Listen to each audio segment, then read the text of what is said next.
Welcome back to the Nintendo Wiretap. My name is Amiibo Jason, and on today's episode, we're going to do things a bit different. Instead of taking a look at the news, we're going to take a look at the brand new wave of Amiibo coming out on Friday. That's right, I got them early. So, without further ado, let's take a look.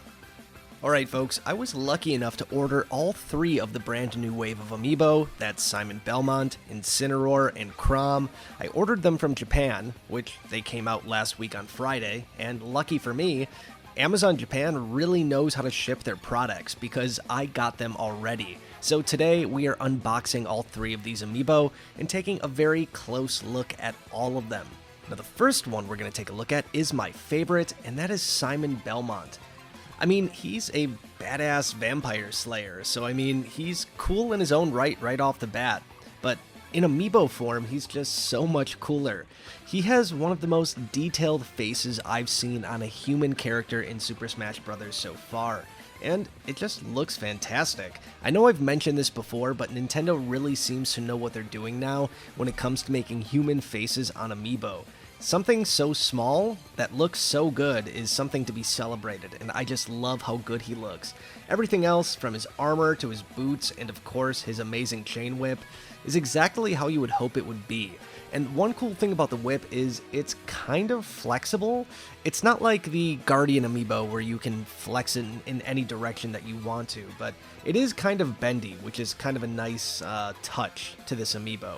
But like I said before, out of all three Amiibo, I think this one is the most detailed, and it looks by far the best. If you're a Castlevania fan, even if you don't collect Amiibo or even play Super Smash Bros., I highly recommend you add this one to your collection. It's just that good looking.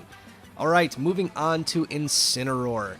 That's right, it's finally the last Pokemon to be added to the Super Smash Bros. Line of Amiibo. It's kind of bittersweet. I mean, I still remember when I picked up my Pikachu Amiibo, and knowing this one could potentially be the very last Pokemon Amiibo to grace this series kind of makes me sad, but happy at the same time. And he looks fantastic, just how you would imagine he should look. So the plastic is textured, so it looks like it is fur, and I think they did a very good job of that. And I think the best feature on Incineroar has to be his fire belt. It's kind of glossy, it's reminiscent of Mario's Fireball all the way back from when Amiibo first launched, and I think, like I said before, Nintendo really did a fantastic job of getting all the small nuances of this Amiibo down. His grip looks really cool, kind of reminiscent of Bowser's grip. A lot of Amiibo, I feel like, have this kind of pose in this series, you know, sticking one hand out in a menacing way. But like I said before, everything about this one is pretty much exactly how you would hope it would be. No corners are cut. This is definitely a cool Amiibo to add to your collection too. Alright, moving on to the final Amiibo, and that of course is Chrom. Now this is the second Chrom Amiibo we've seen so far, but the very first one to be added to the Super Smash Bros. Line of Amiibo. And as of now, if you don't include the other Fire Emblem series of Amiibo, this is the 8th Fire Emblem Amiibo to be added to the Super Smash Bros. Line. In fact, when you kind of line these things up and you take a look at starting with Marth all the way to the newest wave of Amiibo, you can see Nintendo just getting better and better at making these things.